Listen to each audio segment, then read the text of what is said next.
I'm really excited to be joined by Walker Harden, Whipsaw's Director of Experience Design, and Laura Ogle, Whipsaw's Senior Design Strategist. Welcome. Walker, can Thank you you. kick us off by telling us a little bit more about what we're doing here at Whipsaw in terms of experience innovation and how that really helps some of our clients? Yeah, that's a great question, and really happy to be here. Whipsaw as a firm has been grounded in industrial design, mechanical engineering, and really the physical product experience for a very long time. And naturally, over the last 25 years, there are more digital experiences being considered integrated with those physical experiences, and then naturally more brand moments coming into play as well. And so we are now operating across digital, physical, and brand. And that might be for a near-term program or something that we're looking to design for production and launch into a market as quickly as possible. But sometimes we're looking a little bit farther out, and that's where the idea of experience innovation or innovation strategy comes into play.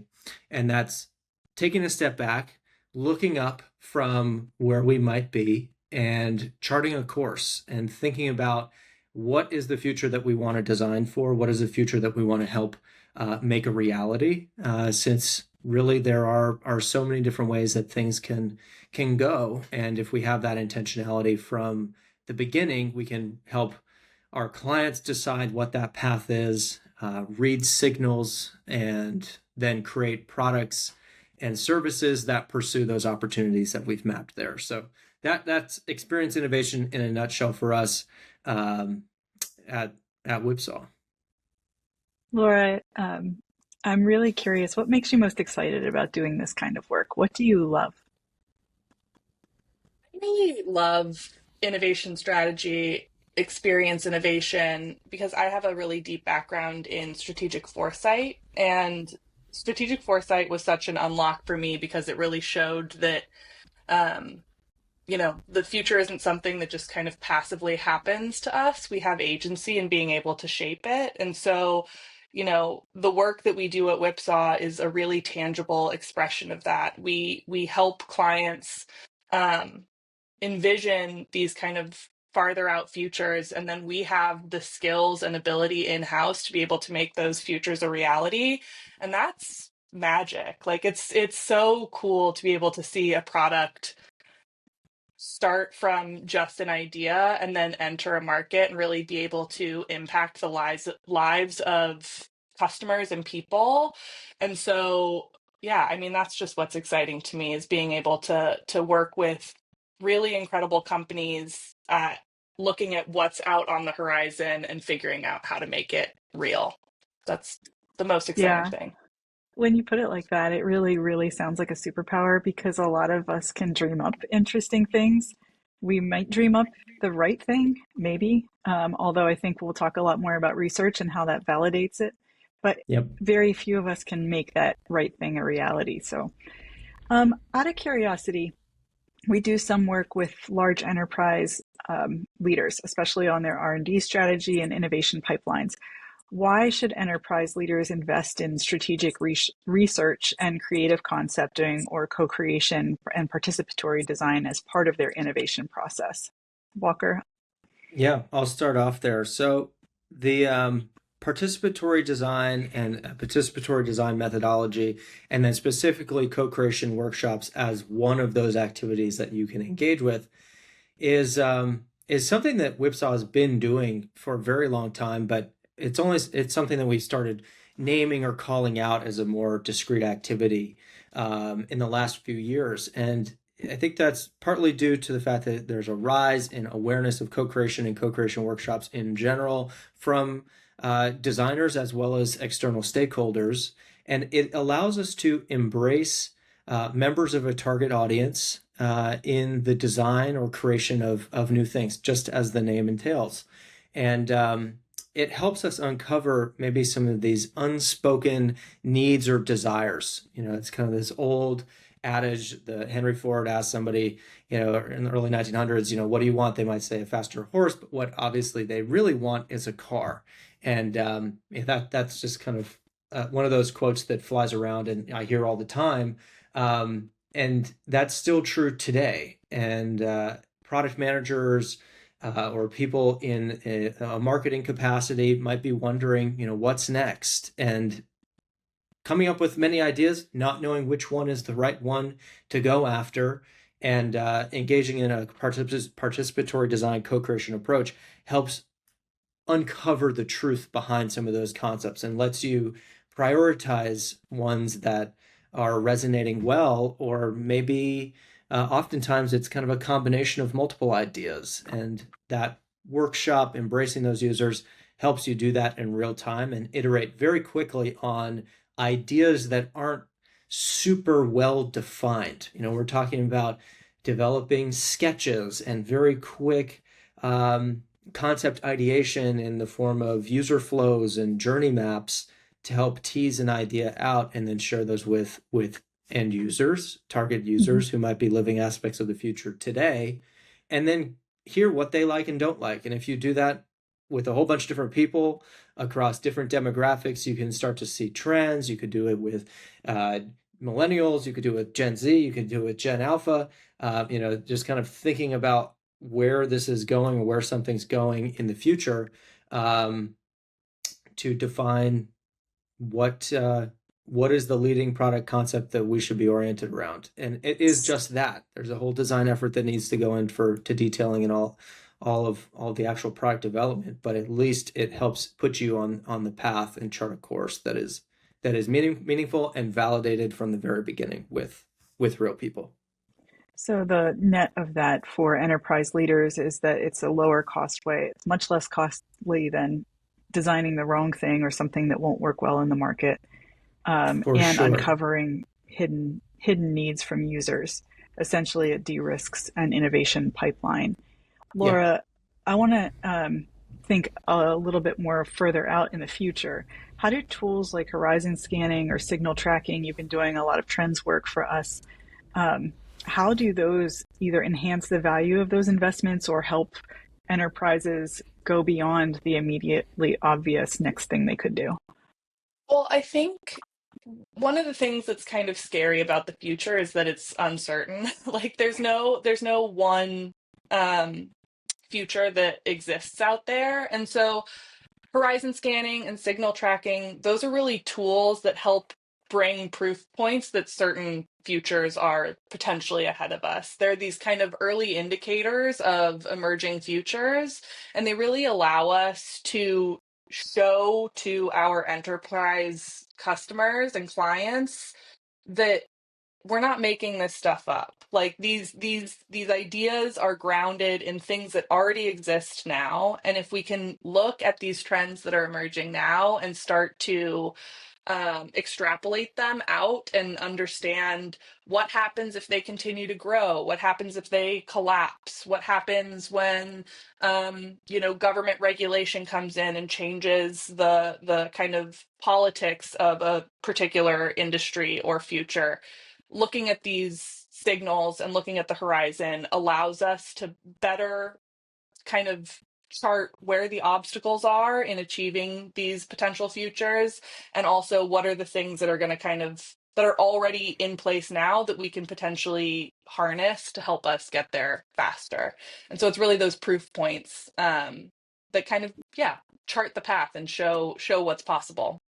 So, how do enterprise leaders make sure that they're acting on the right signals and not chasing distractions? That's a really good question. I think there has to be a lot of conversation that happens internally around it all has to start with that visioning piece. It all has to start with where are we actually headed and what are the elements that are important to us, because there are a lot of trends and signals that might pop up that might show that there is something possible that they could go after, but if it's not aligned to where you want to go, then it's not worth continuing to Mm. follow. And so there's a lot of, I think, emphasis that needs to be made on having really practical, tangible conversations with teams about what a potential, like what the kind of guiding principle of an organization is. And then as you're doing that signal tracking exercise, continue to kind of bounce it off and say, is this leading us in a direction that we want to go, or is it just a trend that might be for someone else and somewhere else? And if it's a trend that ends up being so big that we're like, we have to have some, take on it, then that's an opportunity to then come back and refine that vision. I don't think visions are ever fully set and done. I think it's more of a continued conversation that needs to keep happening, and those signals can be a way to kind of continually gut check what that vision is and how we're getting there. I think Well, one thing to add here is just the visioning, the futures work, the signals. This is all to set the context for a concept ideation exercise. It's what is the future world that we want to step into, and imagine what the products or services or experiences might be in this future world and the priorities of that future user, what those might be. And so the more detailed or more certain we could be in that future, the more detailed and thorough we can be in a design ideation exercise. And Absolutely. it's just setting the context to then do something with it. I think yeah, that's where we really love to shine in that moment. some of the people who listen to this may not have been through a concept generation phase or a design exploration. One of the things that I will say from observing the team doing this work is just how creative, how broad, and how innovative those, we call it a phase one, concept generation or exploration. It's a really fruitful process that explores a lot of different potential things that someone might choose to design to solve a problem. And by the end of it, you have a lot more clarity. We're talking kind of in broad brushes about a process of road mapping here. It's a critical tool in innovation strategy.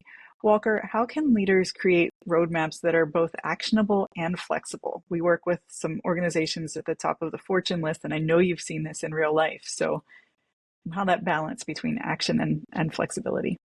Yeah, action and flexibility. So I think when we look at something like this, it's always great to be looking at the whole pie and to think about the whole ecosystem. But the reality is that sometimes we're not going to be affecting the whole pie or every single user touch point. That is the ideal scenario, of course, because then you can really hone in on and implement a design language or a concept from every Mm, single user touch point. But I think the pragmatic side is, look, there's a timeline, there's a budget, there are user needs that must be met sooner than others, and so let's make sure that roadmap is tailored accordingly. In terms of the way that we advise doing that is through even some more engagement with a target audience or a target user, and more qualitative methodology, potentially quantitative methodology to take these concepts, to look at the technical feasibility of them, and then associate some investment that will be required to make it real. And that can help lay things out in a chronological timeline of what can happen at certain points, and maybe what some of the certain gates are for moving one product to the next in more of a development cycle. I guess building out the rest of that question is knowing that you can kind of tailor the implementation accordingly as well. You might have your concept, which is the whole thing, the big vision, but knowing that, okay, just to meet a acceptable baseline of this concept, we can do these three things, and then know that 4 and 5 can come in 6 months, and 6 and 7 can come 6 months after that, and just thinking in longer timelines can really help. And of course, when you do something like that, you start learning from the market, from real users, and iterating on those downstream features and functionality that you planned early on, or at least have an idea on, but you don't have detailed out in every single way, because you know, and you're planning for the reality that it's going to change, it's going to evolve based on new user inputs once you launch something into the market. Makes a lot of sense. Is there a difference between how digital and physical innovations happen? Do you need different kinds of research or execution between them? In the beginning, no, honestly. Yeah, The concept ideation, concept development is really a multidisciplinary exercise. I think we can all think about physical product experiences. We can all think about digital product experiences or services. We can bring those to users in the co-creation exercises that I was talking about. People kind of get it. I think where the differences start to occur is once you start visualizing things, bringing a reality or a sense of reality to those product concepts where the industrial design process and sketching of physical products, there is a pragmatism or a know-how about how something is constructed or manufacturing requirements for a part that if you have that awareness in your mind when you're coming up with a concept, you can avoid some of these common pitfalls as if you were, the alternative is you go to Midjourney and come up with a bunch of physical product concepts, but they aren't necessarily manufacturable. They aren't based yeah, in a ton of reality. Yeah, you might get something cool to respond to or have some sort of feeling, evoke some feeling, but it's not something feasible to bring forward into an actual concept or product development process. And the same is true with the digital experience side of things. Once we get into features and functionality, we could visualize pretty quickly an idea of something, a home screen, a little moment within an app or some sort of alternative uh, interface, digital interface. But then once you start breaking down the user flows, the screens, the individual content needs within that digital experience, the timelines are a little bit different. The expertise are obviously different, and yeah. the end deliverables are very different. I think when we talk about this, sometimes it sounds really theoretical and expensive to Mm. folks. Um, what I would like to make sure that people know is that it's a stepwise, logical process and the cost of not doing it. So, for example, to your point about using Midjourney to create concepts that you can't actually manufacture at the end of the day, if you go through a process like this, it really de risks and saves a lot of costs later on versus not doing it upfront and then spending a lot more later to correct things that weren't well thought through or launching things to the market that don't really speak to the target audience. You Laura, know, are I was just gonna add to that, like in construction, they have the measure twice, cut once, and like that's a thing that really should be applied, I think, to every process is you want to make sure you're doing a solid due diligence and you're understanding what the problem space is, what the opportunity space is, what the user pain points and needs are, what the enterprise initiatives and business problems are, and by spending a not insignificant but not long amount of time on those problems and really kind of testing all of the different facets, yeah, it means that you save a lot in terms of both, money and time, in the long run. It sounds to some people like, oh, why do I need to do that when I can just, you know, get this product out there? You're going to have problems on the back end unless you spend that time up front to really understand everything that's going on. Totally. I mean, our end goal is just from a designer's drive. Let's create things that people will actually use and get value from. For me, that is the big push. Yeah. I think that our team and the drive of the team is to do that. And so um, approaching these problems, approaching these challenges that we get to do with all of our awesome partners is there is really a lot of care behind the design process. We're not just kind of doing it because we're coming up with a cool concept. It's what is actually going to be right for this. What is the highest likelihood of success? And that is even the case with more of an experience innovation project where we're Yeah. looking at the futures. What is really going to resonate and matter downstream? Are we going to be the ones benefiting from subscription revenues for the next 20 years? No, but we want you to our clients to benefit from that and to create something that is great. And if we get to positively affect all your end users' lives through that process, then that's the whole idea. Yeah. Because we are creating things that consume resources. If they're physical products, they're consuming materials. If it's digital, it's consuming people's time, attention, and also the power required for data processing. Sure. Why does it matter that, like, what do you think about whenever you're creating things? Walker, you just gave a clear example of, I want people to derive value from this, but can you talk about how designers and specifically how Whipsaw's process thinks about the impact on consumers, consumption? Consumer consumption, sustainability Consumer as a consumption. whole.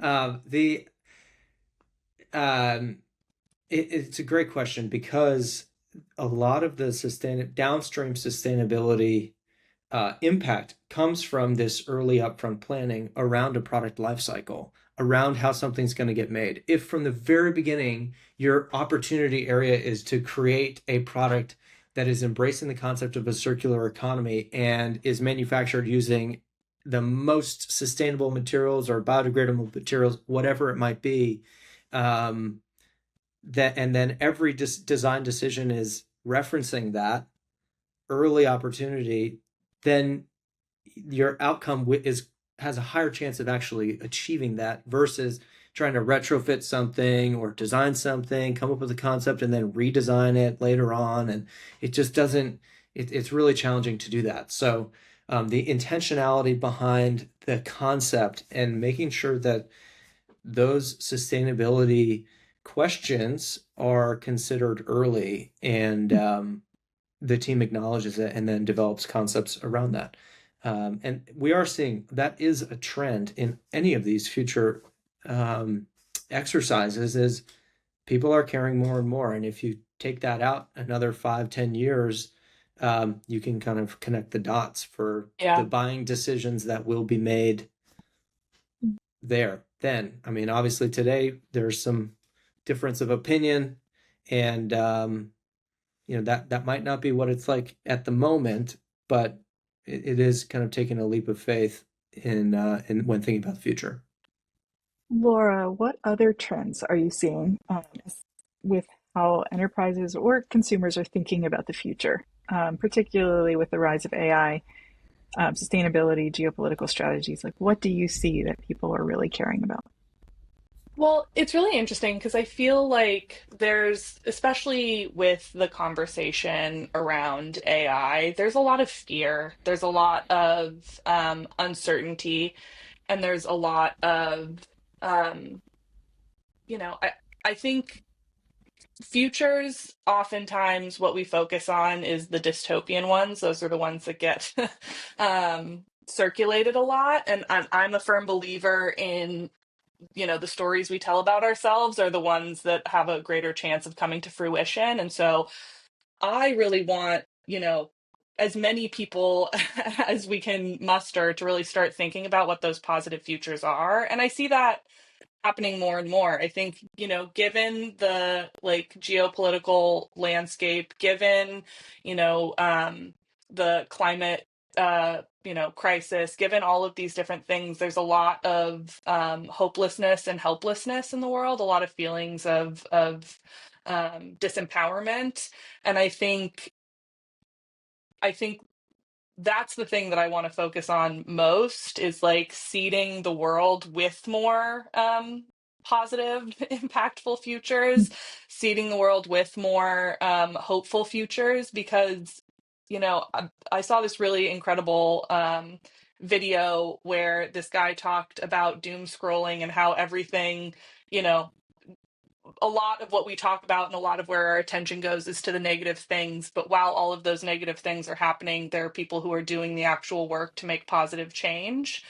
And so I, that's, I, it's hard for me to say like what are the trends that people are really hopping on to. But the thing that I want to see more of and the thing that I want to focus on is on the people who are doing the work to bring these positive futures into reality. The people who are doing work around sustainability, the people who are doing work around equity, the people who are doing work around all of these different things that, we want to see more of in the future.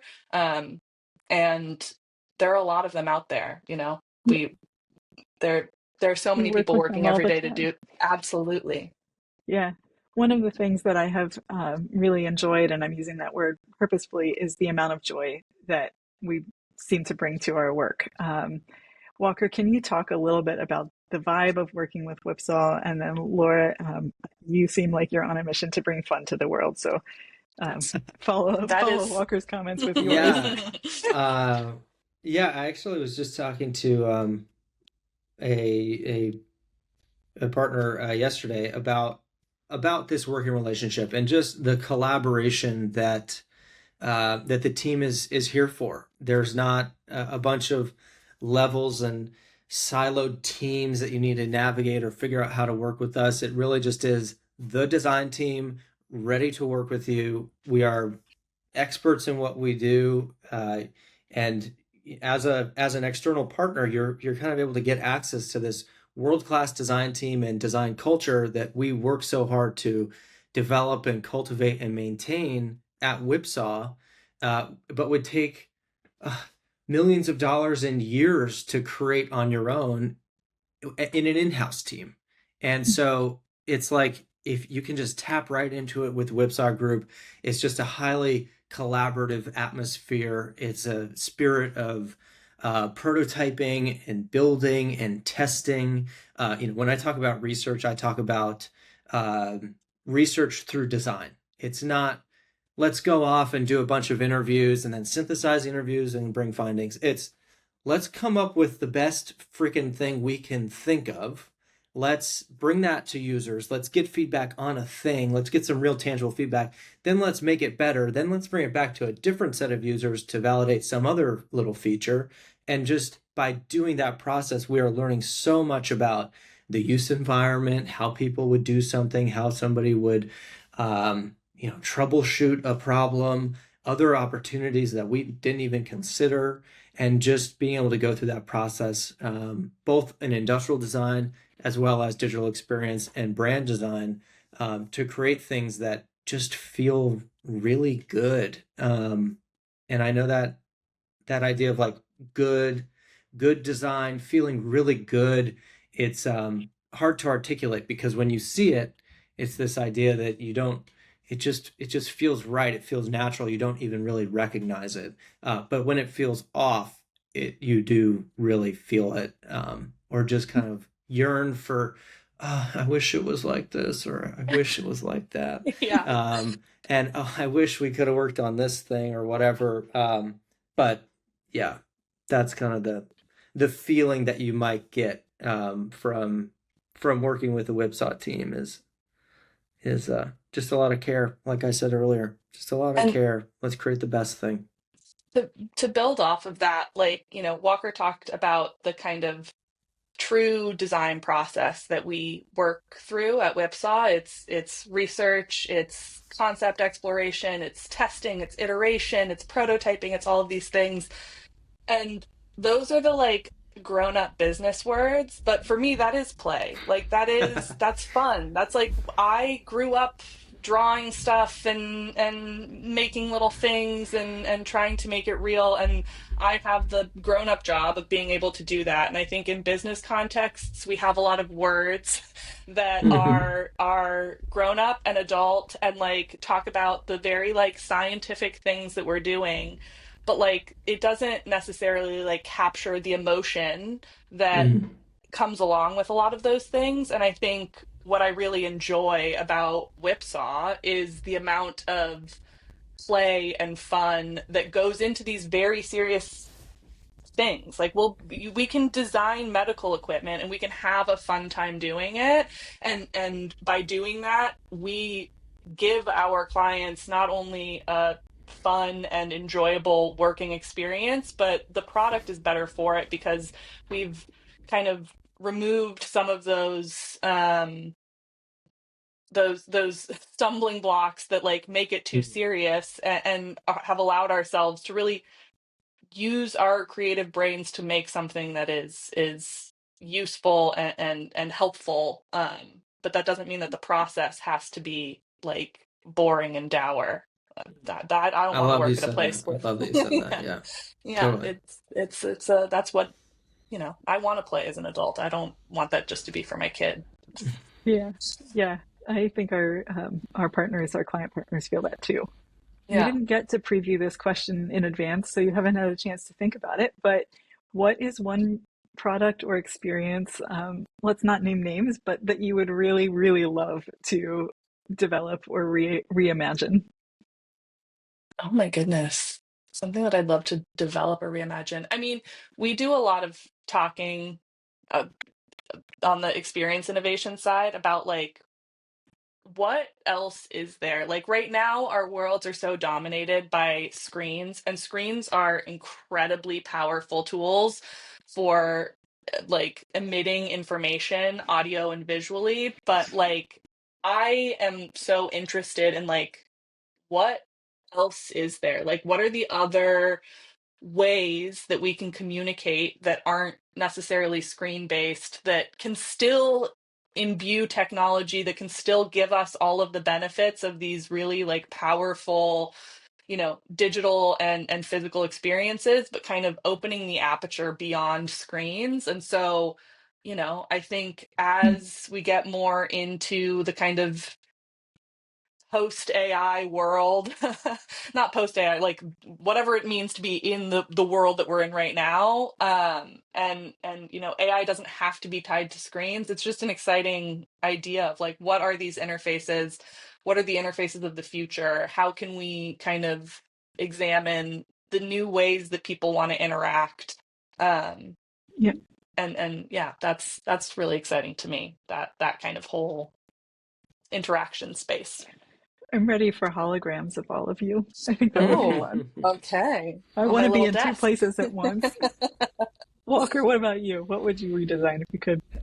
Really, without naming names, I think it is a challenging one. I think there's I feel like my brain just kind of spins out on that question because there's so many different things that I'd love to think about and consider across digital, physical, and brand that are that need help. And I think I've thought a lot about connected home and smart home technology. I feel like it just isn't right yet. It's still too complicated. It's still too difficult to set up.